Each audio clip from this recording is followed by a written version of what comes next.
So if you hit that over and over and over again, that normally doesn't get hit, but we had someone here at the big truck that just for a period of time, right? just kind of hit it. Yeah, no worries. So we always, that's what we. So if you're going up to a door and they say where, if you say where I'm going to put it, there's a few things that you want to watch out for. Yeah. And one of them is low spots. Yeah, So like, if you look here, where does their water collect? It's really easy to tell where it sits the highest. Where do you see think the water line because of the collects? gray color.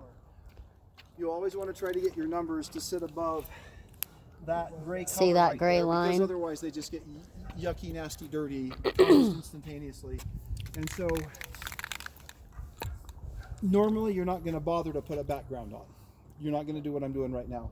It's only going to be if you realize when you put the numbers on that they're going to sit way up above or way down below, and you're not covering them, and it looks like there's a new set of numbers over a half-cocked set of old numbers, and the people are like, hey, it looks like crap, and then you're not going to get your money.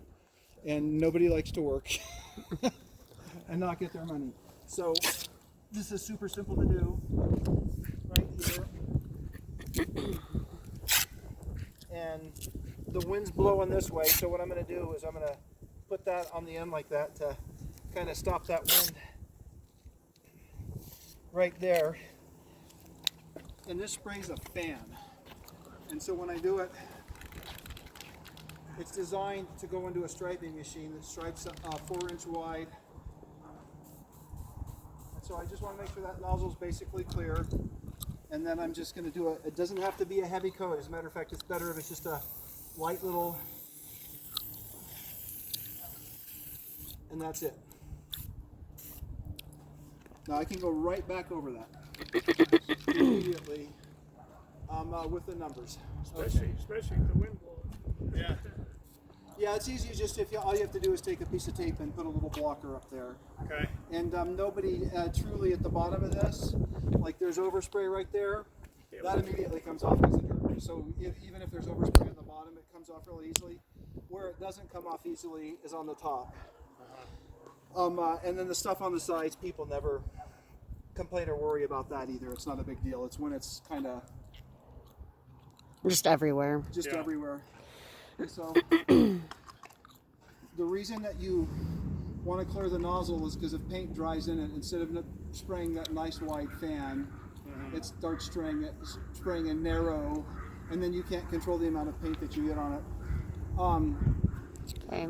You always want to let that sit for a couple of minutes while you're doing the number or whatever, and you don't want to put this in the back of your car.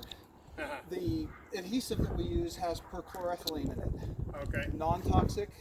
You obviously don't want to eat it. But it causes no inhalation issues. This contains toluene, which is huffing. If you leave it in your car all day, or the tape with a drying paint all day, You will feel the effects. You'll feel the effects, and I don't know who likes the effect of it. It's a horrible, jittery, yucky, and so avoid. Yeah, whenever we do a paint job, when we take the tape off, we just throw it into their garbage can. Okay. Yeah, and so that's why I'm saying if you let it sit for a second and just let it get this stuff dries really, really quickly.